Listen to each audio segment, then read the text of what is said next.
جی السلام علیکم اسٹوڈینٹس، کیسے ہیں آپ؟ امید ہے آپ لوگ بھی ٹھیک ہوں گے۔ اللہ تعالیٰ سب کو اپنی امان میں رکھے۔ ہم نے اس چیپٹر کا اب لاسٹ والا یہ ٹاپک ہے، شاید ہمارا سیکنڈ لاسٹ ہے، پاکستان میں معاشرتی نظم و ضبط کی موجودہ حالت، پریویلنگ سچویشن جو ہے of social order in Pakistan. Pakistan میں معاشرتی نظم و ضبط کی موجودہ حالت بہتر ہے۔ ہر ضلع میں ایک ڈسٹرکٹ پولیس آفیسر DPO اپنے فرائض سر انجام دیتا ہے۔ ضلع میں پولیس ڈسٹرکٹ پولیس آفیسر کے ماتحت اپنے فرائض سر انجام دیتی ہے۔ ہر پولیس اسٹیشن پر رپورٹنگ آفیسر اور تفتیشی افسر مقرر کیے گئے ہیں۔ عوام کو تحفظ دینے اور انصاف کی فراہمی کے لیے حکومت نے ہر ضلع میں ایک public safety commission district public safety commission قائم کیا ہے۔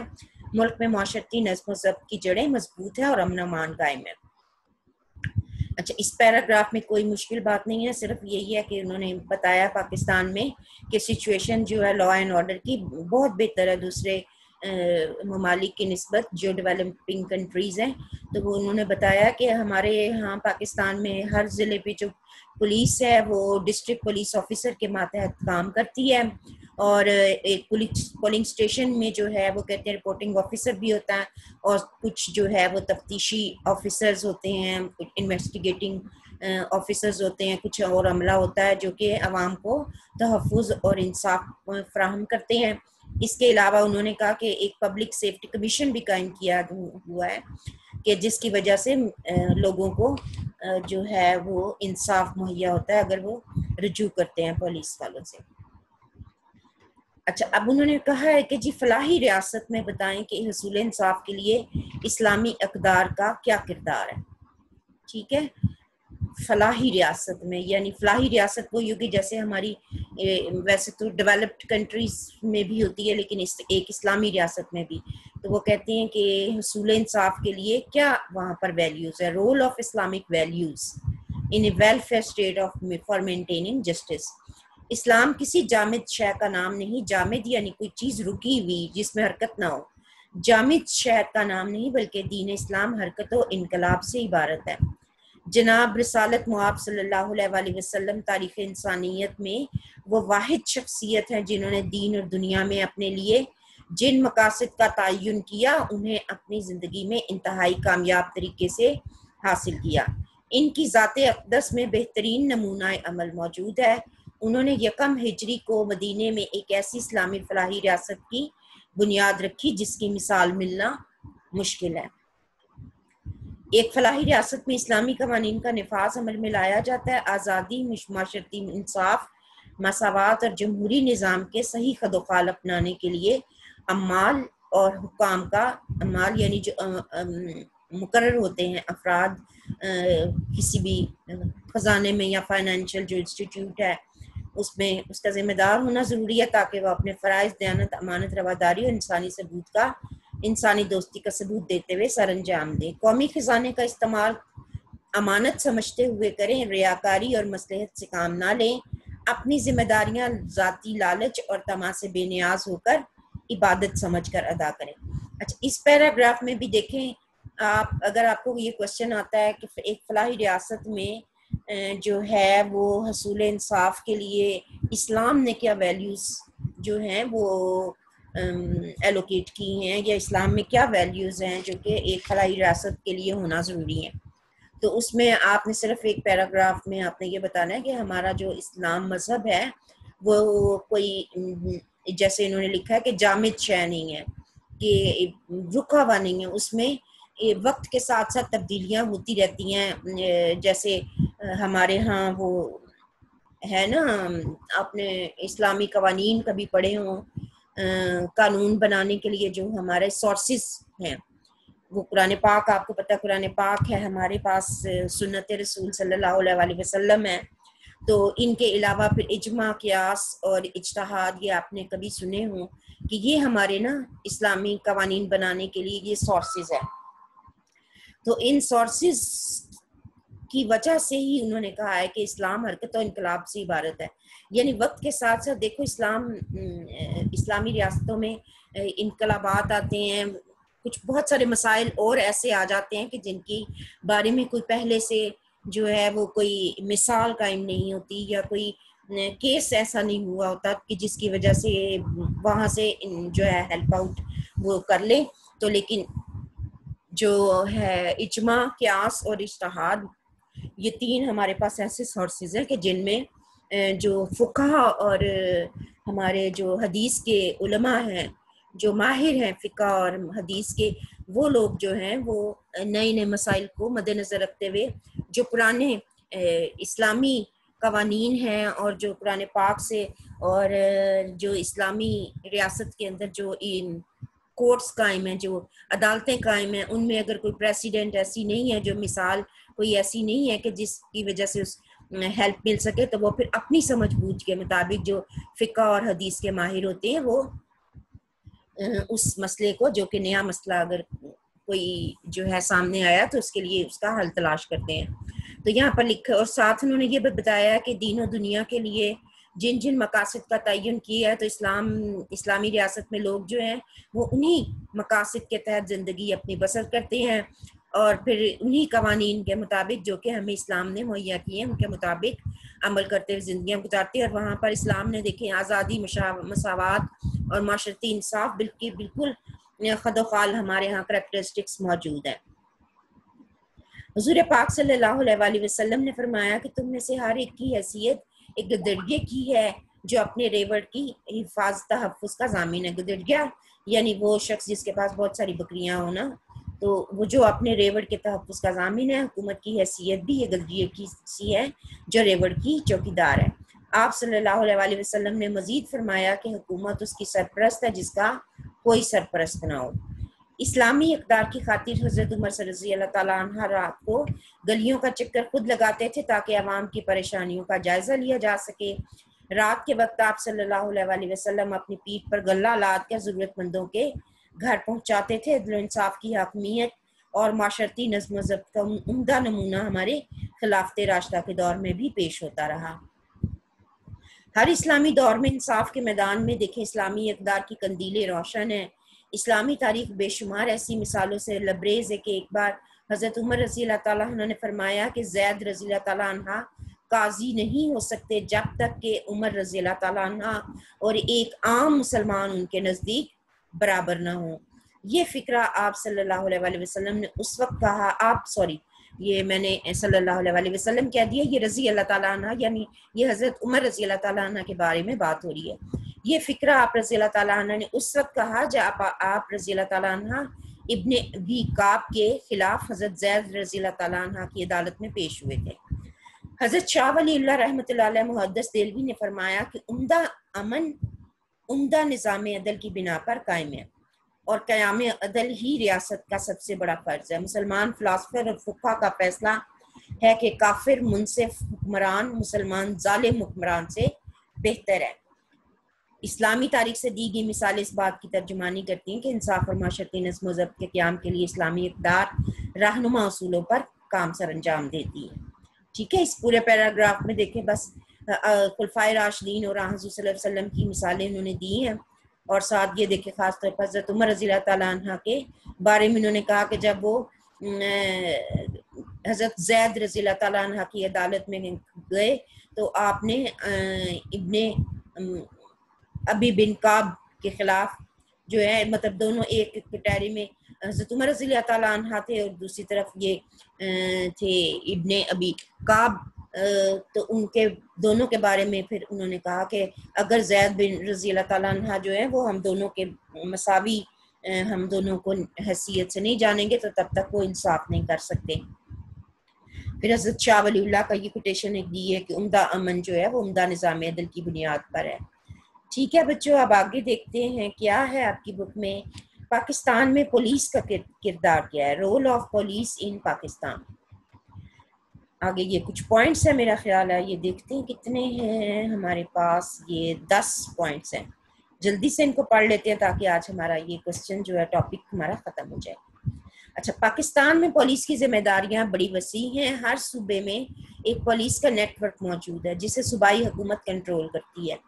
وفاقی حکومت کی علیحدہ پولیس بھی ہے جو مرکز کے زیر انتظام علاقوں میں فرائض ادا کرتی ہے. محکمہ پولیس کے فرائض مختلف انواع کے ہیں، مختلف قسموں کے ہیں۔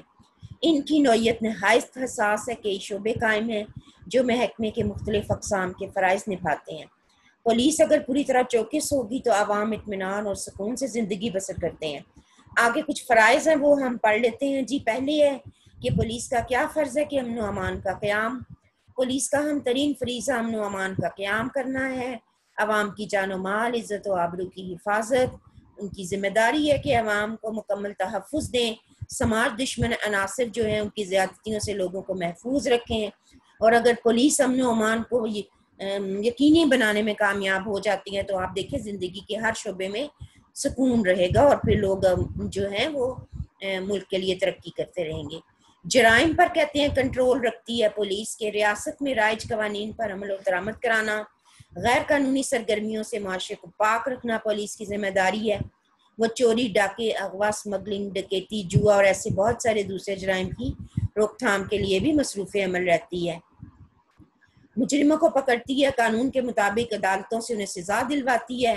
جرائم پیشہ افراد پر کہتے ہیں کہ کڑی نظر رکھتی ہے، ان کا مکمل ریکارڈ جو ہے وہ پولیس اسٹیشنوں میں رکھا جاتا ہے۔ فنگر پرنٹس بھی ان کے لیے جاتے ہیں، یہ تو پہلے نہیں ہوتا تھا لیکن یہ اب شروع ہوا ہے۔ فنگر پرنٹس لیے جاتے ہیں، ان کی تصویریں موجود ہوتی ہیں، اگر کوئی جرم سرزد ہوتا ہے تو پولیس کو ریکارڈ کی مدد سے مجرم تک پہنچنے میں بہت آسانی رہتی ہے۔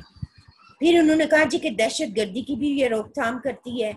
پولیس میں دہشت گردی کا مسئلہ بڑا گمبھیر یعنی بڑا پیچیدہ سا سچویشن اس نے اختیار کر لی ہے۔ ملک دشمن عناصر عوام میں بے چینی اور خوف پیدا کرنے کے لیے مختلف کارروائیاں کرتے رہتے ہیں، دھماکے کرتے ہیں، ریلوے لائنوں، پلوں اور قیمتی قومی املاک کو یعنی جائیدادوں کو نقصان پہنچاتے ہیں۔ پولیس نے ایسے عناصر کے خلاف منظم کارروائیاں کرنے کے لیے اینٹی ٹیررسٹ سیل بنایا ہوا ہے۔ ایک D I G us cell کا سربراہ ہے۔ یہ سیل جو ہے یا یہ جو آرگنائزیشن کے آپ کہہ سکتی ہیں، اس کو سیل کا مطلب ایک ادارہ ہے نا، آرگنائزیشن بھی کہہ سکتی ہیں۔ یہ سیل مسلسل ایسے گروہوں اور تنظیموں پر نظر رکھتا ہے جو دہشت گردی میں ملوث رہتے ہیں۔ پولیس کے دیگر شعبے اینٹی ٹیررسٹ سیل سے تعاون کرتے ہیں، مجرموں کو پکڑ کر عدلیہ کے ذریعے سزائیں دلواتے ہیں، اور دہشت گردی کو ختم کرنے کے لیے ملک میں کئی ایجنسیاں بھی کہتے ہیں کہ کام کر رہی ہیں۔ نیکسٹ ہے جی کہ کیا پرامن عوامی اجتماعات کو بھی مرکز کرنے میں ہیلپ آؤٹ کرتے ہیں نا۔ آپ نے دیکھا ہوگا آپ کی اکثر پولیٹیکل پارٹیز کے لیڈرز جو ہوتے ہیں انہوں نے کہیں جلسہ کرنا ہوتا ہے تو پولیس کی مدد لی جاتی ہے کہ کوئی ایسی کارروائی نہ ہو کہ جس سے جلوس کو یا اس جو بھی لیڈر اس نے ایڈریس کرنا ہے ان کو کوئی نقصان نہ پہنچے۔ ملک بھر میں دیکھو سماجی، ثقافتی، مذہبی اور سیاسی تنظیمیں اکثر بلائی جاتی ہیں، جلوس نکالے جاتے ہیں، مختلف سرگرمیوں میں لوگ مصروف رہتے ہیں۔ بعض عناصر ان تنظیموں کی مخالفت میں دہشت گردی کے ذریعے امن و امان کی فضا کو بگاڑنے کی کوشش کرتے ہیں۔ پولیس کی ذمہ داری ہوتی ہے کہ ایسے اجتماعات اور جلوسوں کو بحفاظت اپنے کام کرنے کا موقع دے اور تقریبی کارروائیوں کی روک تھام کرے۔ محرم کے موقع پر بھی آپ نے دیکھا پولیس خاص طور پر چوکنا رہتی ہے اور منفی سرگرمیوں کو ختم کرنے کے لیے بھرپور منصوبہ بندی کرتی ہے۔ پھر ایک اور پوائنٹ ہے جی پروٹوکول کی ذمہ داری۔ یہ تو آپ کو اکثر ہی روڈز پر نظر آتا ہوگا، جب آپ کہیں جا رہے ہوں اور آپ کی گاڑی کو فوراً فوج جو ہے وہ روک دے تو یا پولیس روک دے اور کہے کہ یہاں جی وہ ایک ایم این اے یا ایم پی اے گزر رہا ہے، کوئی اہم شخصیت گزری ہے تو آپ کھڑے رہیں، تو وہ یہ پروٹوکول کے لیے بھی کہتے ہیں کہ پولیس بڑی مدد کرتی ہے۔ پولیس کی ذمہ داری ہے کہ غیر ملکی سفارت خانوں کی حفاظت کرے، ملکی غیر ملکی اہم شخصیات کو تحفظ فراہم کرے۔ پولیس خاص طور پر صدر مملکت، وزیر اعظم، گورنر، وزرائے اعلیٰ اور دیگر اہم سیاسی شخصیتوں کی حفاظت کے لیے ہمہ وقت مصروف رہتی ہے۔ ان شخصیات کو دوران سفر پروٹوکول مہیا کیا جاتا ہے۔ ملک کے عام سیاستدانوں اور مذہبی رہنماؤں کے لیے بھی پولیس کی جانب سے مکمل تحفظ حاصل ہوتا ہے۔ ٹریفک پہ کنٹرول کرتی ہے، شہریوں کو دیکھیں سڑکوں پر سفر کے دوران تحفظ فراہم کیا جاتا ہے۔ اس مقصد کے لیے ٹریفک رولز بنائے گئے ہیں۔ ان رولز پر عمل درآمد کے لیے بھی پولیس کا ایک خاص شعبہ ہے ٹریفک پولیس کا۔ پولیس کے اہلکار جو ہیں وہ سڑکوں چوراہوں پر موجود ہوتے ہیں، قواعد کے مطابق ٹریفک کو گزارتے ہیں۔ اگر کوئی شہری بغیر لائسنس گاڑی چلا رہا ہو یا ٹریفک قواعد کی خلاف ورزی کا مرتکب ہو تو اس کا چالان کرتے ہیں. ٹریفک پولیس حادثات کی روک تھام کر کے شہریوں کی قیمتی جانیں بچانے کا بھی اہتمام کرتے ہیں. شکایات کا ازالہ ہے جی. عوام جائے ان کے پاس کسی شکایت لے کر تو اس کو پھر سنتے ہیں اور اس کا ازالہ کرنے کی کوشش کرتے ہیں. شہری مل جل کر رہتے ہیں تو ان کے مابین تنازعات بھی پیدا ہوتے ہیں. اگر کسی شہری سے زیادتی ہو جائے تو وہ پولیس سے رجوع کرتا ہے اور اپنی شکایت درج کراتا ہے. پولیس کو قانون شکن افراد کے خلاف کارروائی کرتی ہے، پرامن شہریوں کو تحفظ دلاتی ہے اور عوامی شکایات کو دور کرنے کے لیے پولیس اسٹیشن مسلسل کام کرتے ہیں اور ضروری قانونی کارروائی کر کے عوامی اعتماد کو بحال رکھتے ہیں. خواتین کی سہولت کے لیے حکومت نے بڑے شہروں میں خواتین کے علیحدہ پولیس اسٹیشن قائم کر دیے گئے ہیں. ان اسٹیشنوں میں عملہ خواتین پر مشتمل ہوتا ہے. ہائی وے پیٹرولنگ بھی آپ کبھی دوسرے شہروں میں اگر آپ کا جو ہے ایکسپیرینس ہوا ہو، ہائی وے سے جائیں، اگر آپ موٹر وے سے جائیں تو وہاں پر بھی پیٹرولنگ کے لیے ان کی گاڑیاں دیکھیں پھر رہی ہوتی ہیں کہ مسافروں کی جانوں اور ان کی املاک کی حفاظت کے لیے چھوٹی اور بڑی شاہراہوں پر پولیس کے دستے پیٹرولنگ کرتے رہتے ہیں. راہزنوں، ڈاکوں اور دیگر جرائم پیشہ افراد کی کارروائیوں کی روک تھام کے لیے پولیس خصوصی بندوبست کرتی ہے. پولیس اہلکاروں اور موٹر سائیکلوں پر گشت کرتے ہوئے عام دکھائی دیتے ہیں. ہائی وے پولیس کو محکمے کے دیگر شعبوں کی مدد بھی حاصل ہوتی ہے. پولیس کے یہ دستے حادثات کی صورت میں زخمی مسافروں کو اسپتالوں تک بھی لے جاتے ہیں. کرائم برانچ ہے باقاعدہ کرائم برانچ ہے جی کہ ہر صوبے میں جرائم پر قابو پانے کے لیے کرائم برانچ جو ہیں وہ بھی قائم کی گئی ہیں اور ان میں کسٹمز، نارکوٹکس کنٹرول بورڈ اور ایکسائز کے اہلکار بھی شامل کیے گئے ہیں. یہ اشتراکی عمل مفید ثابت ہوا اور جرائم کی روک تھام میں بڑی مدد ملی. اب کرائم برانچوں کو جدید خطوط پر منظم کیا گیا ہے.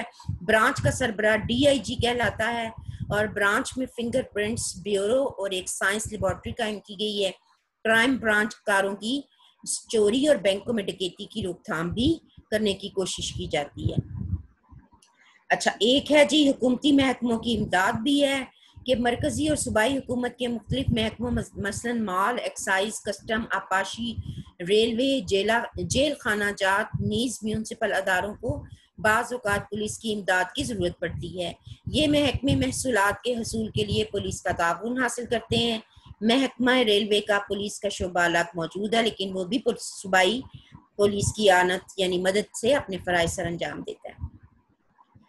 یہ کیا ہے حکومتی محکمے کون کون سے؟ مثلا یہ دیکھیں مال، ایکسائز، کسٹم، آبپاشی، ریلوے، جیل خانہ جات، میونسپل اداروں کو بعض اوقات پولیس کی مدد کی ضرورت پڑتی ہے. تو اس میں بھی یہ اچھا یہ 10 پوائنٹس تھے، یہ آپ نے دیکھ لیے. کون کون سے پوائنٹس ایک دفعہ ریپیٹ کر لیتے ہیں.